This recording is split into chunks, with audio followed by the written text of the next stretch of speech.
छिद्रान्ति शस्त्राणि नैनं दहति पावकः न चैनं क्लेदयन्त्यापो न शोष्यति मारुत।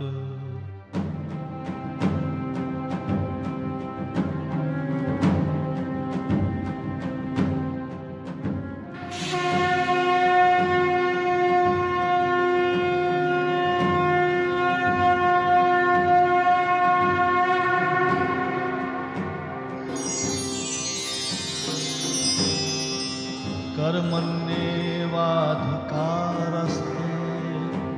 मा फलेषु कदाचन मा कर्मफलहेतुर्भूः मा ते संगोऽस्तु कर्मणि।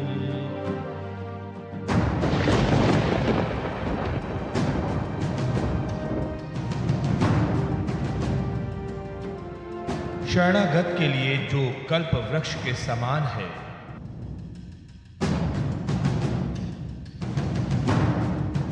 जीवन रूपी कुरुक्षेत्र में संयम और अनुशासन रूपी लगाम है। चिरकाल तक अविस्मरणीय रहने वाला अलौकिक योगदान है।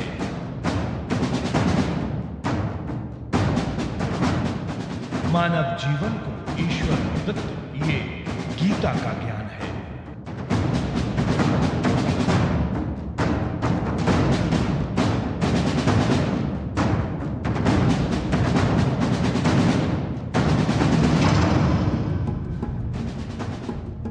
भगवद गीता अर्थात भगवान के द्वारा गाया गया गीत। अब प्रश्न उठता है कि भगवान के द्वारा क्यों गाया गया गीत? समाधान उसी में से होगा। अर्जुन सामने है, वो विषाद में है, शोक में है, मोह में है, दुविधाओं में घिरा हुआ है और स्वयं भगवान सामने है। अर्जुन की उस मना स्थिति को देखते हुए कैसे अर्जुन के कन्फ्यूजन दूर हो, संशय दूर हो, दुविधाएं समाप्त हो, कैसे उस अर्जुन के भीतर का शोक समाप्त हो, कैसे फिर से अर्जुन अपने कर्तव्य पथ पर आगे बढ़ पाए। तो उसके लिए उस समय महाभारत की युद्ध भूमि में भगवान कृष्ण ने जो गीत गाया, उस गीत का नाम है भगवद गीता, भगवान के द्वारा गाया गया गीत।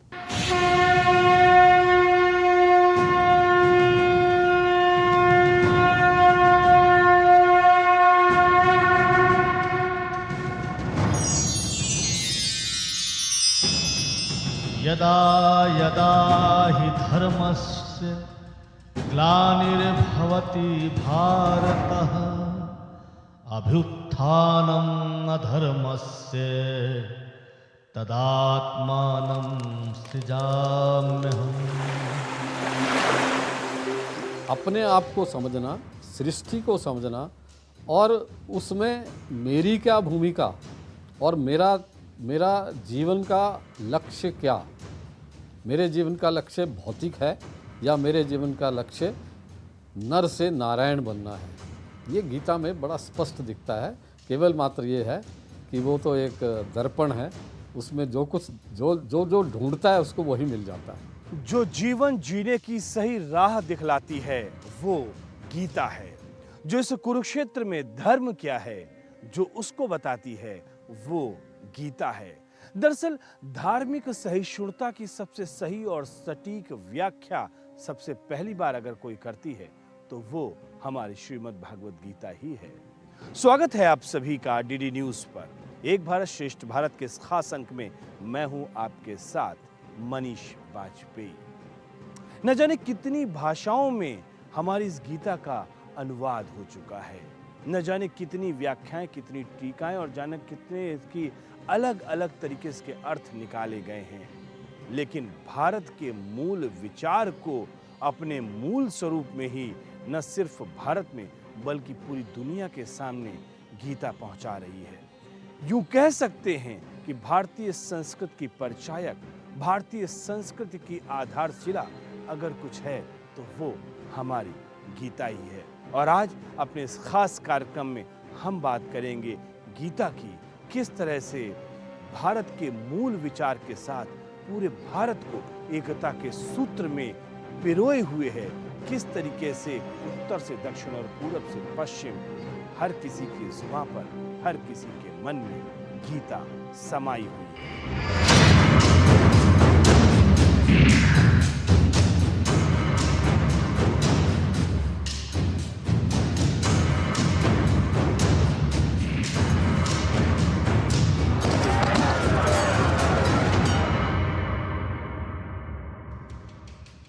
ये महान दृश्य है, चल रहा मनुष्य है, अश्रुस्वेद रक्त से लथपथ लथपथ लथपथ, अग्निपथ अग्निपथ अग्निपथ। हरवंश राय बच्चन की कविता की इन पंक्तियों में कहीं ना कहीं हमें वो स्वरूप भी दिखता है जो भगवान श्री कृष्ण ने अपना विराट स्वरूप महाभारत के समय अर्जुन के माध्यम से पूरी दुनिया को दिखाया था। क्योंकि सब कुछ उन्हीं में समाहित है, इस सृष्टि में, चर अचर में, इस संपूर्ण जगत में, इस पूरे ब्रह्मांड में जो कुछ भी है वो उनसे अछूता नहीं है। और इसीलिए जब हम श्रीमद् भागवत गीता की बात करते हैं तो उसकी व्याख्याएं अनेक हैं, उसके अलग अलग तरीके से लोग उसको अपने संदर्भ में, अपने जीवन के संदर्भ में उसको ग्रहण कर रहे हैं।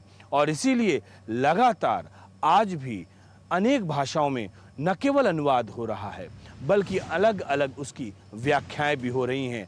और ये विराट स्वरूप आप देख रहे हैं भगवान श्री कृष्ण का, क्योंकि आज हम इस समय यहाँ पर मौजूद हैं जो गीता का उद्गम स्थल है। हम ये शरीर नहीं, हम तो आत्मा है।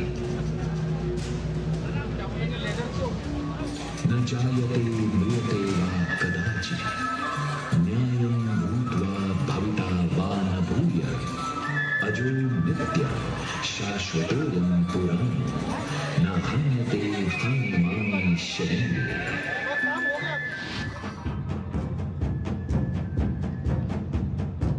नैनम छिन्दन्ति शस्त्राणि नैनम दहति पावका न चैनम क्लेद्यन्तापो न शोष्यति मारुतः।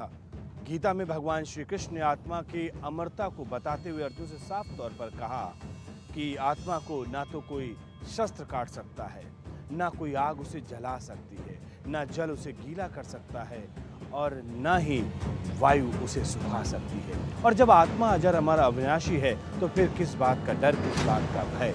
और इसीलिए हे अर्जुन उठो और युद्ध करो, क्योंकि युद्ध में अगर जीतते हो तुम तो तुम्हें श्री यानी कि राजफल की प्राप्ति होगी, और अगर तुम वीर गति को प्राप्त होते हो तो तुम्हें अमरता की यानी कि उस लोक में तुम स्वर्ग को भोगोगे। दोनों ही तरीकों से युद्ध करना बहुत ज़रूरी है, और अगर तुम युद्ध नहीं करोगे तो तुम्हें अपयश की प्राप्ति होगी। दरअसल महाभारत तो आज भी है, और आज भी ये सूत्र वाक्य, ये श्लोक, भगवान का ये कथन हमारे लिए आज भी उपयोगी है। इस कुरुक्षेत्र में हमें समझना होगा कि हमारे लिए धर्म क्या है और हमें अर्जुन बनना होगा।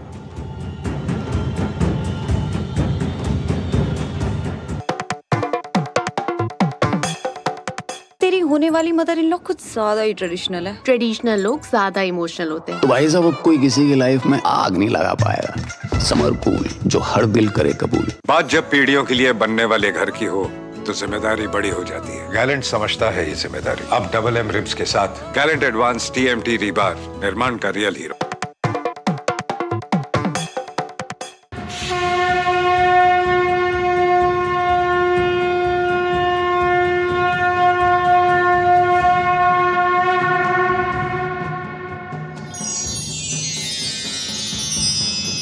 हतो वा प्राप्यसि स्वर्गं जित्वा वा भोक्ष्यसे महिं तस्मात् उत्तिष्ठ कौन्तेय युद्धाय कृतिनिश्चयः। आत्मा वो एनर्जी ऑफ द लाइफ है, जीवन की ऊर्जा है। उसको भी हम कहते हैं, चलो आप अध्यात्म से अलग हट के देखें। ये मोबाइल को आपको चार्ज करना है तो पावर के साथ कनेक्ट तो करना ही पड़ेगा। तो आत्मा क्या है? वो एक डिवाइन पावर है। केवल हम धार्मिक आस्था को अगर आपने कहा हम थोड़ा अलग रख के भी करें कि जीवन में ऊर्जा तो आपको चाहिए ना, चार्जिंग तो चाहिए ही। तो चार्जिंग कहाँ से करोगे? मोबाइल चार्ज करना है तो पावर से कनेक्ट करना पड़ेगा। तो लाइफ को भी चार्ज करके जीना है, माइंड चार्ज करना है, कहाँ से करोगे? वो डिवाइन करंट, डिवाइन पावर है, आत्मा। तो उससे आपको ऊर्जा मिलेगी। फिर बात आती है गीता की बुद्धि की। जब आप एनर्जेटिक होंगे तो आपकी डिसीजन मेकिंग पावर जो होगी वो बिल्कुल शार्प होगी। आप बहुत जल्द डिसीजन ले लेंगे कि ये अच्छा है, ये अच्छा है, ये ठीक नहीं है, मुझे ये करना है। तो डिसीजन अच्छा होगा तो आगे उसकी प्लानिंग मन करेगा, विचार मन करेगा कि उसको एग्जीक्यूशन की ओर कैसे लेकर जाना है, क्या क्या प्लानिंग हो, कैसे अच्छा हो, ये डिसीजन को मैं एग्जीक्यूशन के लेवल तक ला पाऊँ। तो मन की भूमिका। और सीधा रुख कर लेते हैं कन्याकुमारी का, जहां विवेकानंद रॉक मेमोरियल में प्रधानमंत्री नरेंद्र मोदी की साधना चल रही है। और अब प्रधानमंत्री नरेंद्र मोदी ने कुछ देर पहले विवेकानंद को श्रद्धांजलि अर्पित की है।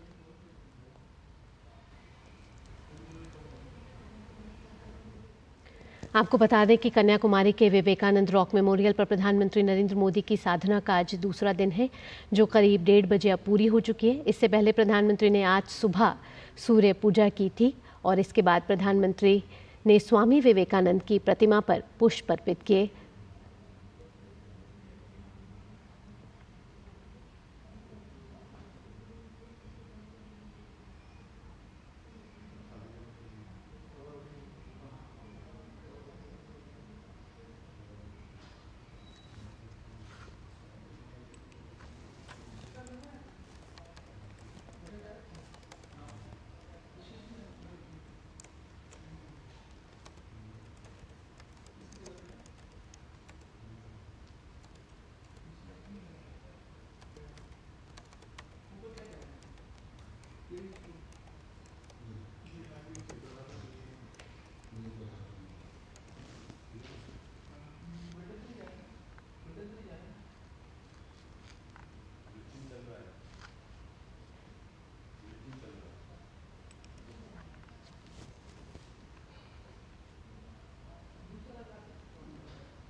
तो ये तस्वीरें हम देख रहे हैं कन्याकुमारी की, जहां प्रधानमंत्री नरेंद्र मोदी ने स्वामी विवेकानंद की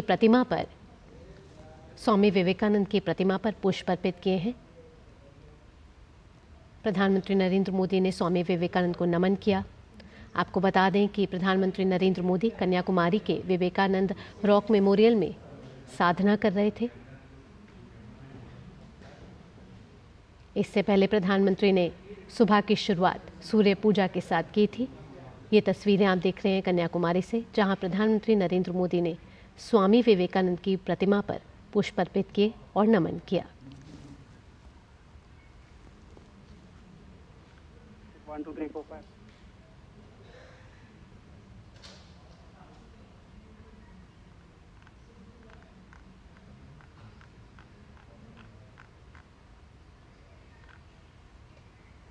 और हमारे संवाददाता सुधीर भी हमारे साथ जुड़ चुके हैं।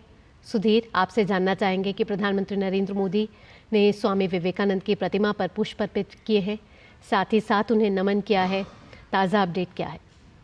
बिल्कुल भावना, देखिए अपनी साधना के बाद से प्रधानमंत्री मोदी यहाँ से निकले हैं। न केवल स्वामी विवेकानंद की जो प्रतिमा है वहाँ उन्होंने माल्यार्पण किया है, अपने श्रद्धा सुमन अर्पित किए। उसके साथ ही जो संत थिरुवल्लुवर की एक विशालकाय प्रतिमा यहाँ है उस पर भी प्रधानमंत्री पहुंचे हैं। वहाँ उन्होंने माल्यार्पण किया है, वहाँ उनको श्रद्धा सुमन अर्पित किए हैं। और उसके बाद से प्रधानमंत्री यहाँ से जो उनका प्रवास था, 3 दिन का जो ध्यान का उनका प्रवास था, उसके बाद से यहाँ से निकले हैं। भावना, साथ ही साथ प्रधानमंत्री की कहीं तो जो साधना थी वो संपन्न हो गई है और प्रधानमंत्री ने उसके बाद स्वामी विवेकानंद की प्रतिमा पर सबसे पहले माल्यार्पण किया। सुधीर, जी जी भावना, बिल्कुल देखिए, जो प्रधानमंत्री की साधना थी, जिस जिस साधना में वो रहे लगातार, अपने आप में बहुत अनूठी और बिल्कुल एक विशेष साधना थी। और जिस तरीके से भावना हम जानते हैं कि 1893 का जो विश्व धर्म सम्मेलन था, जब स्वामी विवेकानंद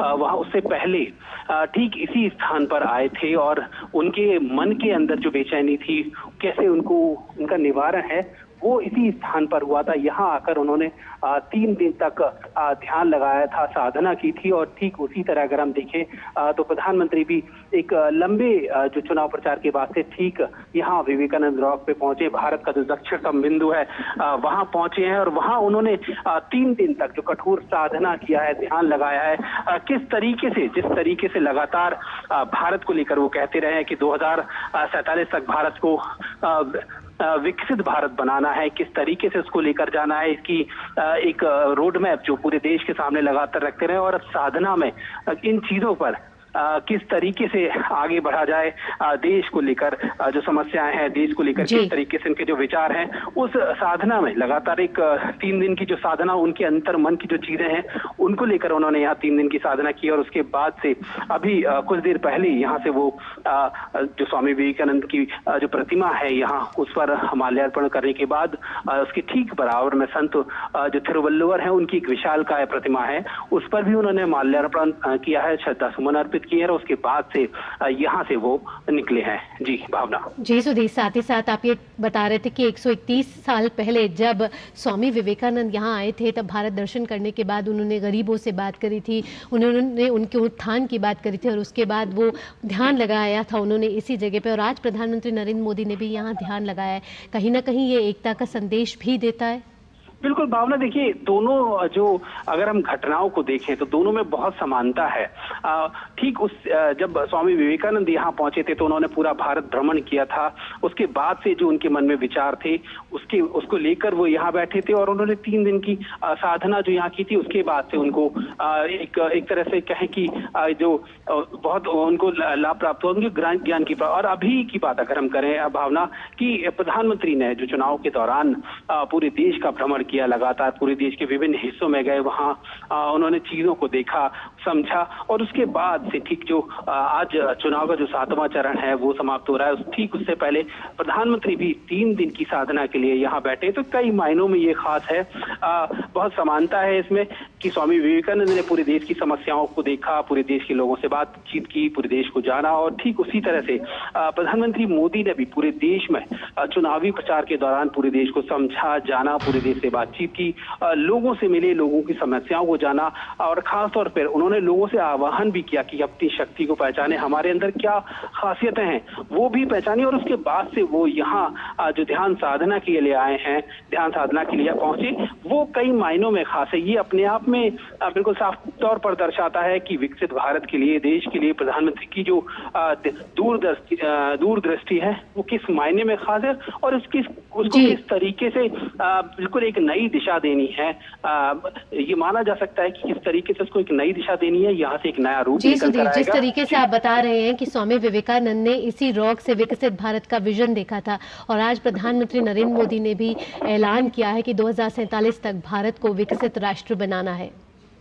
बिल्कुल भावना, देखिए, विश्व धर्म सम्मेलन में पहुंच जाने से पहले स्वामी विवेकानंद ने यही साधना की थी। और जो 1893 का विश्व धर्म सम्मेलन है, सभी जानते हैं कि वो पूरे इतिहास में एक अपना उसका स्थान है कि किस तरीके से स्वामी विवेकानंद ने पूरे विश्व के सामने भारतीय इतिहास और दर्शन की जो बातें रखी, तो पूरे विश्व में उसका लोहा मनवाया। तो और उसी के तरीके से, ठीक उसी सिमिलैरिटी के तौर पर अगर हम देखें, बिल्कुल समानता के आधार पर उन्हीं घटनाओं की एक तरह से पुनरावृत्ति होती हुई यहाँ दिखाई दे रही है कि प्रधानमंत्री यहाँ पहुंचे और प्रधानमंत्री स्वामी विवेकानंद उस वक्त पूरे विश्व में जो भारतीय धर्म है, भारतीय दर्शन है, उसको किस तरीके से स्थापित करना, किस तरीके से उसकी मान्यता है, वो पूरे विश्व में प्रतिस्थापित हुई थी। और ठीक उसी तरीके से प्रधानमंत्री अब बात कर रहे हैं विकसित भारत की। जी सुधीर, जिस तरीके से आप बता रहे हैं कि प्रधानमंत्री नरेंद्र मोदी ने कन्याकुमारी में स्वामी विवेकानंद की प्रतिमा पर माल्यार्पण किया है, साथ ही साथ अपने श्रद्धा सुमन भी अर्पित किए हैं। इन तमाम जानकारियों के लिए आपका धन्यवाद सुधीर।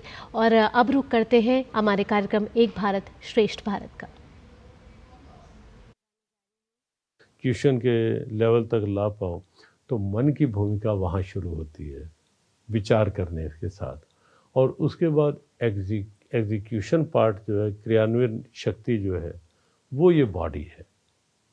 शरीर उसको क्रियान्वयन करेगा, शरीर उसको व्यवहार में उतारेगा, उस योजना को जो मन ने बनाई, उस निर्णय को जो बुद्धि ने किया, और ऊर्जा के साथ करेगा। तो ये लाइफ मैनेजमेंट गीता का बड़ा स्टेप अनुसार। एकम सद विप्राह बहुधा वदंती, गीता में तो एक ही बात है, मिला करके कुल मिला करके गीता एक ही बात कहती है, परंतु जो उसको पढ़ता है, जो उसको समझता है, या जो उसको किसी के द्वारा समझाया जाता है, वो भिन्न भिन्न हो जाता है। और इसलिए इसमें आपको जीवन का हर रस यहाँ पर मिलेगा, परंतु एक सिद्धांत है, उसको ये जीवन जीने का भी सिद्धांत है, ये यूनिवर्सल ब्रदरहुड का भी सिद्धांत है, ये आपको अध्यात्म में मोक्ष प्राप्त कैसे करना और क्यों करना उसका भी सिद्धांत है, और सादा सा अपना व्यापार कैसे करना, अपने संबंधों को कैसे मैनेज करना, अपने प्रोफेशन में कैसे सोचना, क्या करना, अपने जीवन को स्वस्थ कैसे रखना, अपने रोल मॉडल्स किसको बनाना, ये सब गीता में आपको मिलता है। गीता उसका मार्गदर्शन करेगी, अपना समाज में हमारा भाई के साथ क्या कर्तव्य, माता पिता के साथ क्या कर्तव्य, देश के साथ क्या कर्तव्य। गीता एक ऐसी वास्तव में भगवान का उपदेश है, जैसे पेड़ की जड़ में पानी देने से टहनी पत्ती फूल फल सबको अपने आप क्या मिल जाता है, पोषण मिल जाता है। ऐसे ही हमारे जीवन में गीता है, तो हम वास्तव में हर जीव को, यहाँ तक 33 करोड़ देवताओं को क्या संतुष्ट कर सकते हैं। जैसे हमारा संबंध आपसे है, मगर घर में आपके माता पिता हैं तो हमें घर में एंट्री नहीं करने देंगे। अगर हमारा संबंध आपके पिता से है तो आप भी हमें कोई रोक नहीं सकता। ऐसे ही जो जीव का संबंध भगवान से होता है, तो वास्तव में उसके सारे देवी देवता, यहाँ तक सारे जीव उसका क्या करते हैं, वास्तव में उसका अनुगम करते हैं। जैसे ध्रुव महाराज के जीवन में जो सौतेली माता के कार्ड से उन्होंने घर छोड़ा और भगवान की प्राप्ति हुई, तो वही सौतेली माता वास्तव में सुरुचि ध्रुव महाराज का पहले से क्या करती, स्वागत की थे। भगवान कहते सुहृदम सर्वभूतानां ज्ञात्वा माम शांति। भगवान सारे जीव के सुहृद हैं। जब जीव का संबंध भगवान से हो जाता है तो वो जीव भी सबका सुहृद हो जाता है। वो वास्तव में उसका कोई भी, सारे मित्र होते हैं, कोई संसार में कोई उसका शस्त्र होता ही नहीं।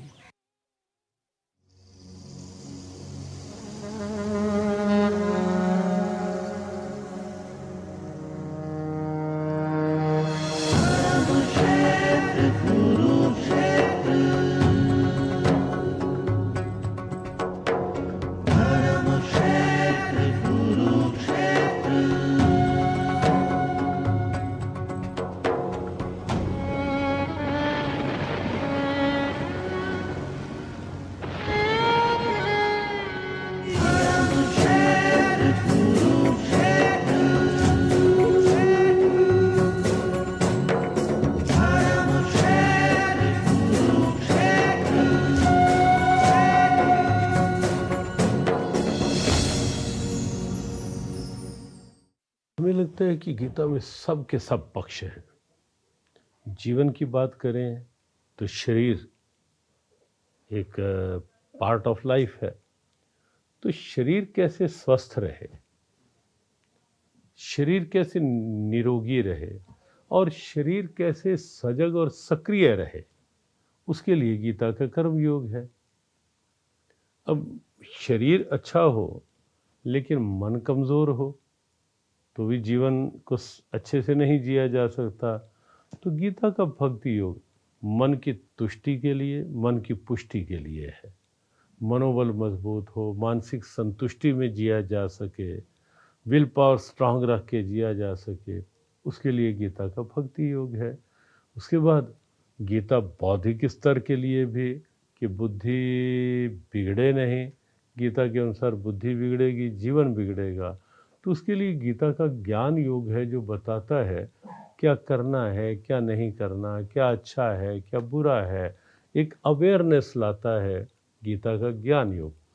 गीता का एक श्लोक बच्चे बच्चे की जुबां पर देखा जाता है, सुना जाता है, या यूं कहें कि जब वो निराशा के क्षणों में होता है तो फिर उसके गुरु या उसके माता पिता इस श्लोक के माध्यम से उसके अंदर ऊर्जा का संचार करते हैं। या यूं कहें ठीक उसी तरह से जिस तरह से भगवान श्री कृष्ण ने अर्जुन के अंदर ऊर्जा का संचार किया था। और ये श्लोक निष्काम कर्म की शिक्षा देता है। कर्मणे वादिकारस्ते माँ फलेषु कदाचन माँ कर्म फल हेतुर्भु माते संगोत्स्व कर्मणि। यानी कि कर्म आपके हाथ में है, आप कर्म करिए बगैर फल की प्रतीक्षा किए हुए या बगैर फल का लाभ किए हुए, उसके बारे में सोचते हुए आप कर्म करिए। और ठीक उसी तरीके से जिस तरीके से भगवान श्री कृष्ण ने अर्जुन से ये बात कही थी। महाभारत आज भी है, कुरुक्षेत्र आज भी है। आपको अर्जुन बनना है और भगवान श्री कृष्ण की बात को समझना है, सोचना है। सिर्फ कर्म करिए, और वो भी बगैर किसी परिणाम और लाभ के, लालच के।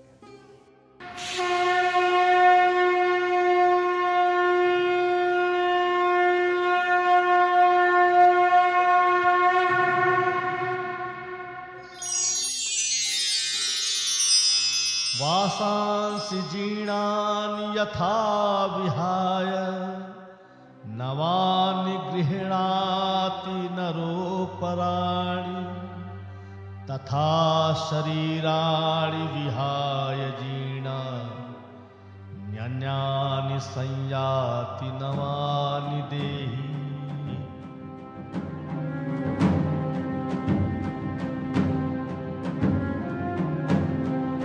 एक ऐसा तथ्य गीता के बारे में जो ये सिद्ध करता है कि वाकई सर्व समाज के लिए, सभी धर्मों के लिए, सभी देशों के लिए, सर्वकाल के लिए गीता कितनी उपयोगी है और कितनी उपयोगी हो रही है। देश और दुनिया के तमाम विद्वान इसका अनुवाद कर रहे हैं। लगभग 578 भाषाओं से ज़्यादा में इसका अनुवाद किया जा चुका है। अलग अलग मीमांसाएं लिखी जा रही हैं, और ये इस बात को सिद्ध करता है कि किस तरीके से गीता को जानने की कोशिश लगातार बनी हुई है। और उसकी वजह साफ है, क्योंकि गीता आपके जीवन में शांति लाती है। गीता आपको समस्याओं को समाधान देती है, और इसीलिए गीता की सर्वव्यापकता, सर्व प्रामाणिकता अपने आप में स्वयं सिद्ध है। भगवद गीता ही एक ऐसा ग्रंथ है जहाँ किसी भी तरह के भेदभाव का कोई स्थान नहीं, तनिक मात्र भी। बिजली के उपकरण अनेक होते हैं, उनकी फंक्शनिंग भी अलग अलग होती है, लेकिन ये मानना पड़ेगा कि उनमें करंट एक ही है। गीज़र गर्म पानी दे रहा है, उसमें भी करंट वही है। फ्रीज़र ठंडा पानी दे रहा है, उसमें करंट वही है। गीता का ये कहना है कि समम सर्वेषु भूतेषु तिष्ठन्तं परमेश्वर, एक ही परमात्मा सब प्राणियों में, भले लद्दाख में हो या केरल में हो, भले ही कश्मीर में हो या कन्याकुमारी में हो, भले ही इधर असम में हो या कहीं गुजरात में हो, हर तरफ कोई भी प्राणी है, भले ही वो किसी झुग्गी झोपड़ी में रहने वाला है या महल में रहने वाला है, ईश्वरीय चेतना एक ही सब में काम कर रही है, वहाँ कोई भेद नहीं है। और इसीलिए भगवद गीता में भगवान कृष्ण कहते हैं, पिता हमसे जगतो माता धाता पिता हो। मैं किसी एक स्टेट का नहीं, किसी एक परिवार का नहीं, किसी एक नगर का नहीं, मैं पूरी सृष्टि का पिता माता धाता धारण करने वाला हूँ। मेरे लिए सब बराबर है और मैं सबके लिए बराबर हूँ। समोहम सर्वभूतेषु। तो जब ये सोच बनेगी कि ये करंट तो एक ही है, परमात्मा तो एक ही है, वो दो नहीं है, वो सबके भीतर विराजमान है, तो वो सोच पूरे देश को एक बना सकती है। और उसके साथ साथ जो श्रेष्ठता की बात है, यहाँ पे एक बात और कहेंगे, समता, समरसता, सद्भावना, ये आज की बहुत बड़ी आवश्यकता है। हरे कृष्णा कृष्णा कृष्णा हरे हरे। मैं एक ह्यूमन कम्युनिकेशन का विद्यार्थी होने के नाते मैं इसको ऐसे देखता हूँ कि एक व्यक्ति निराश हो गया और अपने कर्म से विमुख हो गया, उसको मोटिवेट करके और उसको ये तैयारी करना कि आपको तो युद्ध करना ही है, अपने जो आपके भाई बहन रिश्तेदार हैं उनको भी अगर वो अधर्म का कार्य कर रहे हैं तो उनको आपने उनके साथ युद्ध करना ही करना है। उस हिसाब से एक मोटिवेशनल थ्योरी का बहुत बड़ा एक सिद्धांत भी है और एक उदाहरण भी है। परंतु साथ ही साथ इस पूर्ण सृष्टि यूनिवर्स की रचना, उस रचना में कौन कौन से यूनिट हैं और यूनिटों का आपसी संबंध क्या है, जीव निर्जीव का संबंध क्या है, जीवों का आपस में संबंध क्या है, उस ऊर्जा और जीव का क्या संबंध है जो कि एक दूसरे के पूरक हैं, ये सब है। कोई भी देश श्रेष्ठ बनता है अपने नागरिकों की श्रेष्ठता के बल पर, और भगवत गीता सीधी सीधी प्रेरणा है श्रेष्ठता को प्रकट करने की। और एक आप श्लोक देखें, 3 अध्याय का 21वां श्लोक है। भगवान कहते हैं यदेद आचरति श्रेष्ठस तत्तदेवेत्रो जना। जो आचरण श्रेष्ठ व्यक्ति करता है या जिस व्यक्ति का आचरण श्रेष्ठ होता है, दोनों अर्थ इसके लिए जा सकते हैं, तो उसी का अनुकरण सब करते हैं, सब करेंगे तो निश्चित श्रेष्ठता एक वातावरण में समा जाएगी। तो गीता में आप पाएंगे जो लाइफ वैल्यूज़ की बात आप पाएंगे, दैवी संपदा डिवाइन क्वालिटीज़ की बात आप पाएंगे गीता में, सद्गुणों की बात पाएंगे आप जीवन में गीता में। तो ये सद्गुण क्या है? अंदर की जीवन की श्रेष्ठता को प्रकट करने के लिए है। और जब वो श्रेष्ठता प्रकट होगी, जिस देश के नागरिक श्रेष्ठ बनेंगे, कर्तव्यनिष्ठ बनेंगे, तो निश्चित रूप से एक भारत श्रेष्ठ भारत की दिव्यता पूरे विश्व में भारत को जगत गुरु विश्व गुरु की ओर प्रेरित करती हुई दिखाई दी। जब हम पहले गीता को स्वयं समझेंगे, गीता का अनुपालन करेंगे, अपने व्यवहार में लाएंगे, तो जब हम लाएंगे तो वो शेष विश्व उसको देखेगा। आज तक ऐसा ही हुआ है। घुटना, कंधा या कमर, चाहे जैसा हो दर्द, डॉक्टर ऑर्थो आपको देता है दर्द से पूरी आजादी। ये कोई टेम्पररी पेन किलर नहीं, आयुर्वेदिक औषधि है। शुक्ला बता रहा था आपके बाबूजी ने जायदाद का कुछ हिस्सा नौकर के नाम कर दिया। अब नौकर हर काम अपना घर समझ के करेगा। समरकूल, जो हर दिल करे कबूल। जब भी हम गीता का जिक्र करते रहेंगे और जब भी हम आपको कुछ बताते रहेंगे, कम से कम ऐसा लगता है कि कुछ छूट गया, क्योंकि इस विषय की व्यापकता इतनी है, इसके आयाम इतने हैं। और गीता के बारे में हम कह सकते हैं कि सभी ग्रंथों का निष्कर्ष इसमें समाहित है। लोक कल्याणकारी है, लोगों के लिए फ़ायदेमंद है, सभी के लिए इसमें कुछ न कुछ है। हर किसी के लिए गीता में भगवान ने कुछ न कुछ दिया ज़रूर है। तो इसीलिए आप गीता का चिंतन करें, मनन करें, उसका श्रवण करें, उसका अध्ययन करें और जीवन की सभी समस्याओं का समाधान गीता में खोजने की कोशिश करें। एक भारत श्रेष्ठ भारत के इस खास कार्यक्रम में मुझे मेरी टीम, कैमरामैन शुभम और सहयोगी मुकेश कुमार के साथ दीजिए इजाजत, लेकिन इस वायदे के साथ कि फिर होगी आपसे मुलाकात। तब तक के लिए नमस्कार।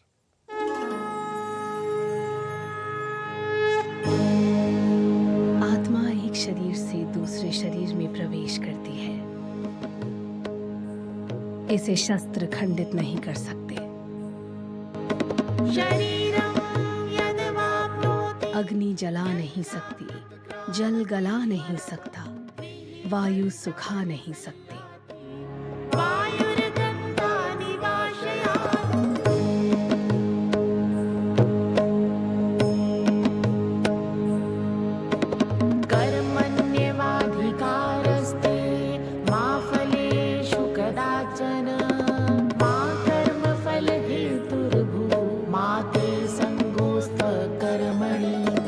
यत्र योगेश्वर कृष्णो यत्र पार्थो धनुर्धरः